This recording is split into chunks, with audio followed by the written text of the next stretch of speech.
What's up? My name is Tieu and welcome to today's workout. We're going to be focusing on hip mobility.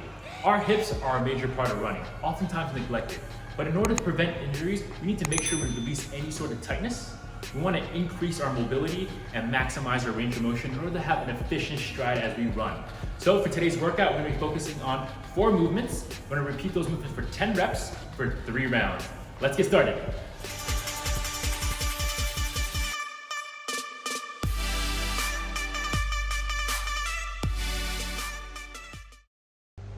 To get started for our first movement, we're going to warm up our hips and bring a broader range of motion into our hip sockets. You're going to have a seat. This is what we call a Shin Box. So hands back on the ground. You're going to drop your knees towards one side. Right here, you want to have some couple of key notes. Your knees are going to be on the ground. Your top foot is going to be right above your other knee. So it looks a bit like a figure 4. From here, you're going to come right back up. They should again stay about shoulder width apart. Drop down to the other side. Key note here. Knees, foot, they're all on the ground. My butt cheek is on the ground. With one butt cheek elevated, that's okay. Bring it up, other side. Bring it up, other side. You can feel these as you're going through it. You're gonna get the full range of motion into your hip flexors. You're working through the far range motions. Okay, to make these a little bit more difficult, you're gonna lift your hands up. Okay, engage your core, back straight, drop down one side, hold, drop down, and drop down. Take these nice and slow, really engage each of the movements, feel your flexor. If there's a bit of tightness, take it even slower. You want to make sure you're interacting with your body and listen to it along the way. Now, the final variation of this to make these even more difficult, or if you want to challenge yourself a little more, keep them in the ground, but that back foot, I want you guys to lift it up. So that's really engaging within the hip socket into your glutes. Okay, right back up here, lift. Right back up here, lift. You're gonna repeat, pick one of the variations, and you're gonna repeat these for 10 reps. Every side counts. And then we'll move on to our next movement. For movement number 2, you're gonna come right back on up. We're gonna do something called the knee dive-ins. So toes pointed slightly out. You're gonna come down nice and low. You're gonna drop that knee down, touch the ground. So from this position, you can feel all this tension within the hip flexors, engage the glutes and the core. So right back up here, stay nice and low. Drop down to the other side. Here, drop down, really focusing on those hip flexor regions right here, into your glutes, other side. Okay, so if that's a little too difficult, what you can do is, for a modification, instead of holding this nice squat position, stand on up, go towards one side, and then drop down somewhat of a tight lunge. So you're still engaging your glutes, your core, still open up your hip flexors, but you're limiting the squat hold. Down, right back up, drop down, right back up. So those are the 2 modifications for this exercise. You're gonna do 10 reps total, left and right, each individually counts. And moving into the next exercise. So for this third movement, you're gonna come back down, find somewhere soft on the ground or with a mat. You'll be down here for a little bit.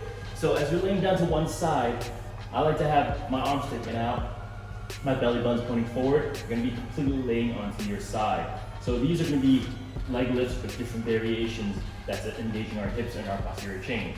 From here, I want you to point your toes down. Okay? So as we're pointing our toes down, we're externally rotating and we're infusing more tension into our glutes, into our hips. You're gonna slowly lift, control this movement. What you're gonna do is just lift all the way up and back down. Take these nice and slow, okay? So we're engaging the full range over here. As we're lifting, your glutes and hips are firing up, you're engaging your abductors, bracing your core, lift, okay? Second one, what you're gonna do is move your feet to a 45-degree angle, pointed down. Right from here, again, now we're lengthening our hamstring as we're doing this. A different part of our glutes can be firing, still engaging your outer hips, okay? Lifting up, toes pointed down, up, nice and slow. We're gonna give you 10 reps right here. And moving on to the third one, this might be the most difficult one of all of them. You're gonna be in a 90-degree position. your ham's going to be fully extended. Toes are still pointed down, a different part of your glutes firing, open it up, your abductors up, engage your core, go as far as you can, lift, and give me 10 reps here. When you get 10 of all 3 of these, you're going to move over to the other side and repeat the same exercises. Going to be 10 reps for each of those. So for our last movement, we're going to come back on down to the ground, laying on your side with the hand extended. We're going to focus on that top leg. So we'll be doing a side leg stride. What we're doing is lift that knee up and strike down. So what we're pretty much here simulating is a full running stride. You're going to kick on all the way back through, coming back up. So while we're doing this, you have the benefit of not having the impact from gravity and not causing any additional injuries if you might have some going on right now. Engage that hip flexor, open up, get that full range of motion. Your toes are going to be pointed up as you imagine touching that imaginary ground. On here. So imagine the most perfect stride you can run, get that full range in the hips as it's already warmed up, and strike on through. Take these nice and slow, control 10 reps on this one side, and then go right back on up, 10 reps on the other side. These are your 4 movements for hip mobility. I want you guys to do 10 reps of each of these exercises and repeat them for 3 rounds. Ideally, try to add them in before your workout so you can increase the range of motion and your mobility into your hips. Try to get these in at least once a week. You want to be able to bulletproof your legs, your hips, your posterior chain in order to prevent any injuries. So give those a shot, add those in, and I'll see you guys soon.